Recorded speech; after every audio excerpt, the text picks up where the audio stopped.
Bonjour chère classe et bienvenue dans notre présentation, animée par moi-même Barj Ali et mon camarade Nabil Mohamed et qui porte sur le patron de conception Builder ou monteur en français. Sans plus tarder, on commence notre vidéo. Imaginez que votre application ait besoin d'un objet complexe qui nécessite une initialisation fastidieuse, composée de plusieurs parties avec de nombreux champs et objets imbriqués. Le code d'initialisation va se retrouver dans un constructeur, enterré sous une pile monstrueuse de paramètres, ou encore pire, répartis un peu partout dans le code client. Prenons l'exemple d'un objet maison. Pour fabriquer une maison de base, vous devez construire 4 murs et un sol, installer une porte, poser quelques fenêtres et bâtir un toit.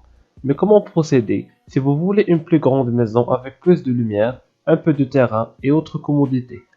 Un système de chauffage, de la plomberie et des câbles électriques par exemple. La solution la plus intuitive est d'étendre la classe de base maison et de créer un ensemble de sous-classes pour couvrir toutes les combinaisons de paramètres. Mais au bout d'un certain temps, vous allez vous retrouver avec un nombre considérable de sous-classes. Le moindre paramètre supplémentaire, comme le style de Porsche par exemple, va encore plus développer la hiérarchie. Voici une autre approche qui n'implique pas de générer des sous-classes. Vous pouvez créer un constructeur géant dans la classe de base maison avec tous les paramètres contrôlant l'objet maison. Cette solution va éliminer le besoin de sous-classes, mais va entraîner un autre problème. Dans la majorité des cas, la plupart des paramètres resteront inutilisés, rendant l'appel au constructeur assez hideux. Par exemple, le paramètre recensant les piscines se révèle inutile 9 fois sur 10, car peu de maisons en sont équipées. De plus, nulle de ces approches ne respecte les principes solides. La solution de notre problème ou la solution proposée, c'est d'utiliser le patron de conception Builder en monteur. Ce patron de conception propose d'extraire le code de constructeur d'objets de sa classe et de lui déplacer dans des objets distincts appelés Builder en monteur. Donc, il organise la construction d'objets à l'aide d'une série d'étapes, comme construire mur, construire porte, etc. Pour créer un objet, on va effectuer une séquence d'étapes dans un objet monteur.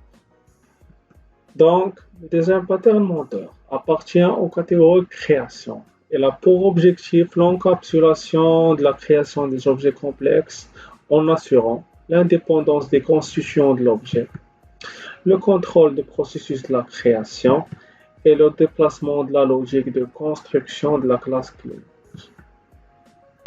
Citons maintenant quelques avantages de ce design pattern, qui sont la construction de l'objet complexe est encapsulée, la représentation interne de l'objet à construire est cachée de la méthode principale au client. Seules les étapes nécessaires à la création d'un objet particulier sont appelées et ne pas toutes les étapes. L'implémentation de l'objet peut être changée facilement. Le client n'interagit qu'avec une interface abstraite. Récapitulons maintenant un petit peu. On a dit que le builder permet d'encapsuler la construction d'un objet de base et de permettre de le construire étape par étape. Mais certaines étapes peuvent demander des implémentations variables en fonction des différentes représentations des produits. Par exemple, les murs d'un cabanon peuvent être en bois, mais ceux d'un château seront en pierre. Dans ce cas, on crée plusieurs monteurs qui implémentent le même ensemble d'étapes de construction, mais d'une manière différente. Vous pouvez ensuite utiliser ces monteurs dans le processus de construction, c'est-à-dire une succession d'appels ordonnés des étapes pour créer les différents types d'objets. Avec le monteur, on peut utiliser une classe directeur. Cette classe contient les appels aux étapes utilisées pour construire l'objet. La classe directeur va définir l'ordre d'exécution des différentes étapes et le monteur fournit les implémentations des étapes. Passons maintenant à la pratique. Voici le diagramme de classe de ce design pattern. Alors, l'idée principale est que nous avons un objet de base appelé aussi produit et que nous voudrons le construire à l'aide d'une interface monteur qui déclare les étapes communes de construction de produits entre tous les monteurs. Cette interface va être implémentée par des monteurs concrets qui fournissent différentes implémentations des étapes de construction. Et le résultat retourné par ces monteurs concrets sont des produits. Et on note que ces produits ne sont pas obligés d'appartenir à la même hiérarchie de classe ni d'avoir la même interface. Comme nous avons déjà le déclaré, le directeur, principalement, il est à une interface Builder et elle a comme rôle la communication avec le client et l'indication de l'ordonnancement des étapes de construction. Et pour résumer ce diagramme, on va définir brièvement la responsabilité de chaque classe. Commençons par le Builder, qui a comme responsabilité de contenir l'ensemble des méthodes pour la création d'un produit. Puis le monteur concret, qui est par définition une implémentation de classe et qui a comme rôle l'assemblage des différentes parties du produit. Et puis le directeur, qui a comme rôle le pilotage du builder pour créer un objet de façon spécifique. Et enfin, le produit, qui est l'objet qui est en cours de la construction. Donc, comme vous voyez, il existe une implémentation très connue de ce design pattern monteur en Java, derrière la classe String Builder. En effet, lorsqu'on instance un objet de ce type, et on fait des appels successifs en lui passant n'importe quoi, comme des objets string, etc. Et ça nous permet de créer un string de version tampon et nous permet d'éviter la concaténation successive qui est très coûteuse car l'objet string est immutable. On passe maintenant à un exemple d'application. On veut concevoir une application qui permet de créer une pizza en adoptant le patron de conception monteur. La pizza peut être composée d'une pâte, une garniture, une sauce et du fromage. De plus, deux restaurants différents utilisent l'application et donc il existe deux manières de créer les composants de la pizza. Le diagramme de classe serait de cette manière. On commence tout d'abord avec la classe pizza. Cette classe, qui est la classe de base où le produit qu'on désire préparer, comporte 4 attributs: la pâte, la sauce, la garniture et le fromage. Ceux-ci sont les composants de base avec lesquels on va pouvoir préparer notre pizza, plus des setters et getters pour ces différents attributs.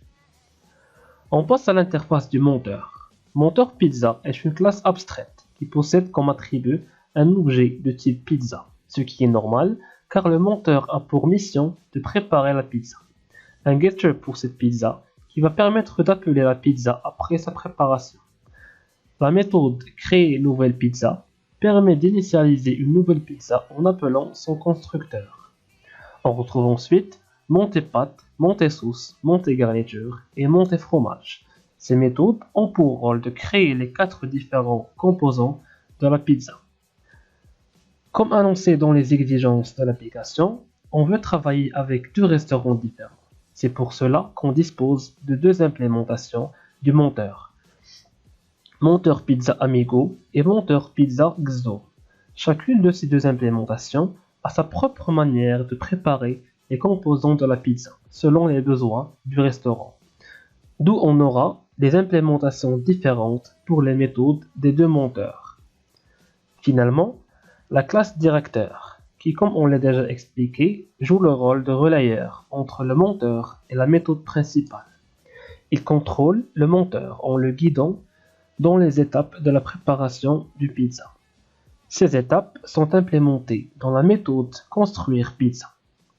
Le directeur a donc un attribut de type monteur pizza pour associer le monteur concerné au directeur et finalement les getters et setters de cet attribut pour pouvoir le changer si on le souhaite. On passe maintenant à l'implémentation du code pour vous fournir plus de clarté. Pour suivre le même schéma de tout à l'heure, on commence par la classe pizza. Celle-ci contient les 4 composants de base d'une pizza comme attribut, en plus des setters et getters. Dans la classe abstraite du monteur, monteur pizza, on a choisi d'implémenter les 2 méthodes getPizza et créer nouvelle pizza, car leur implémentation est constante à travers toutes les implémentations concrètes des monteurs. Les autres méthodes ne seront implémentées que dans les classes concrètes car leur implémentation varie.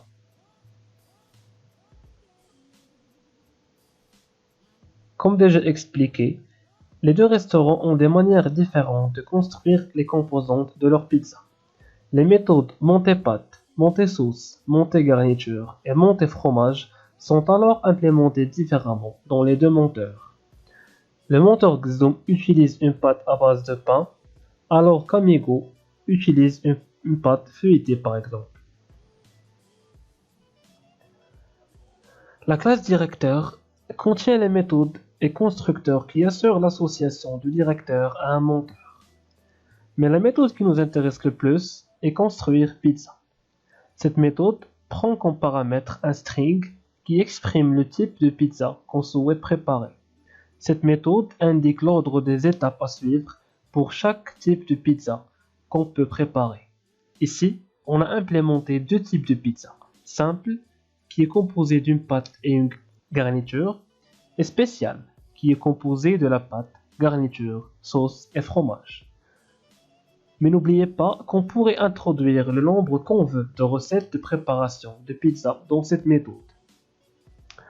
On passe finalement à la méthode principale, au client, où on mettra en action toutes ces classes. On commence par instancier un objet de type monteur, qu'on va nommer Amigo, qui serait de type monteur pizza Amigo.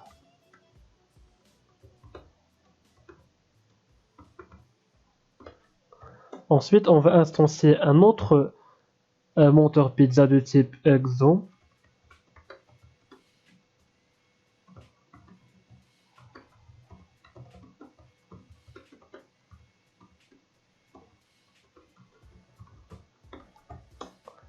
Après un directeur.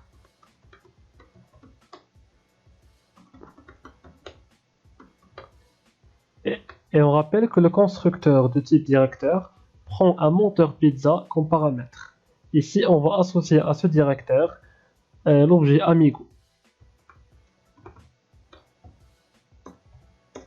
Ensuite, on va demander au directeur de déléguer la construction ou bien la préparation d'une pizza au monteur, grâce à la méthode construire pizza.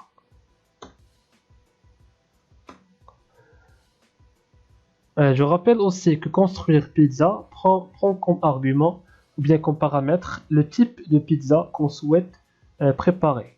Ici, on commence par le type simple. Et finalement, on récupère l'objet pizza qu'on a construit avec la méthode getPizza.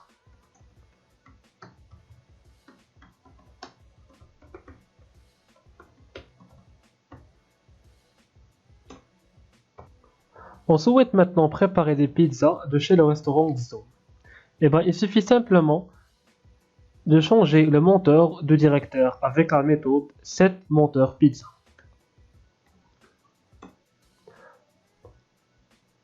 Et on passe l'objet Xo, qui est de type monteurPizza Xo, comme paramètre. Ensuite, on construit la pizza grâce à la méthode construire pizza. Et on passe simple comme paramètre.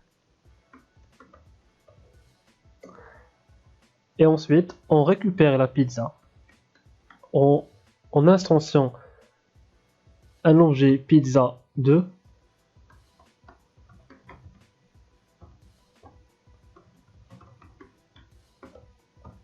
et voilà.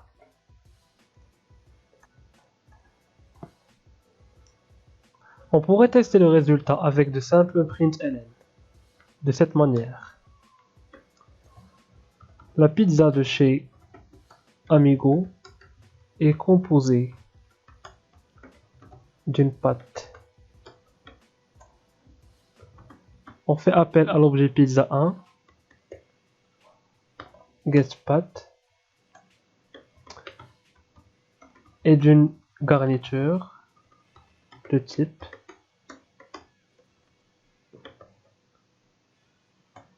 et on fait encore appel à l'objet pizza 1 et cette fois getGarniture.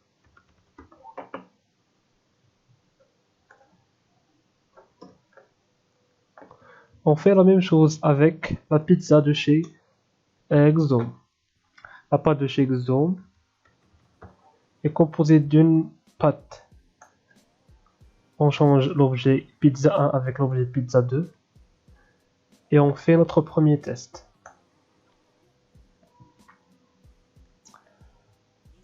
Voilà, la pizza de chez Amigo est composée d'une pâte feuilletée et d'une garniture de type fruits de mer.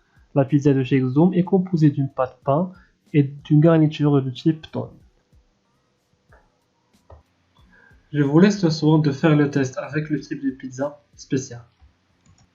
Sur ce, je vous remercie énormément pour l'attention et nous serons ravis de répondre à vos questions dans la partie commentaires.